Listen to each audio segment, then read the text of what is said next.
নমস্কার, নির্ভীক সংবাদ চ্যানেলে আপনাদের স্বাগত জানাই। তৃণমূলের 21শে জুলাইয়ের শহীদ দিবসের পাল্টা কর্মসূচি নিচ্ছে বিজেপি। রাজ্যে গণতন্ত্র দিবস পালন উপলক্ষে কলকাতা শহর স্তব্ধ করার হুঁশিয়ারি আগেই দিয়েছিলেন বিরোধী দলনেতা শুভেন্দু অধিকারী। তবে শুভেন্দু অধিকারীর এই প্রস্তাবে রাজ্য বিজেপির সাই থাকলেও কর্মসূচিতে কিছুটা রদবদল করা হয়েছে।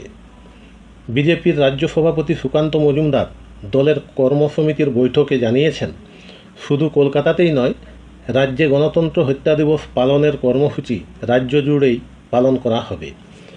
কর্মসূচি চলবে 26শে জুলাই পর্যন্ত।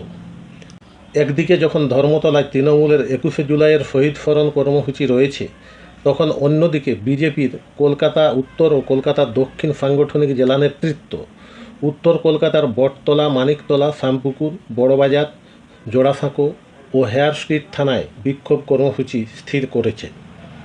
একই সঙ্গে ভবানীপুর সহ দক্ষিণ কলকাতারও বেশ কয়েকটি থানায় বিজেপির কর্মসূচি পালন করার পরিকল্পনা রয়েছে। বিজেপির কর্মসূচিতে মুখ্যমন্ত্রী মমতা বন্দ্যোপাধ্যায়ের কুশপুতুল পোড়ানো হতে পারে।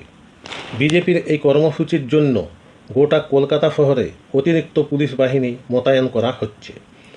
শহরের Jawaharlal Nehru road, Chittaranjan avenue, Lenin সরণি, শ্যামবাজার, খিদিরপুর সহ বিভিন্ন গুরুত্বপূর্ণ এলাকায় যানবাহন নিয়ন্ত্রণের ব্যবস্থা করা হয়েছে। তৃণমূলের 21শে জুলাইয়ের কর্মসূচির এই পাল্টা কর্মসূচিতে রাজ্য বিজেপি কতটা সফল হতে পারে সেটাই এখন দেখার বিষয়। নমস্কার।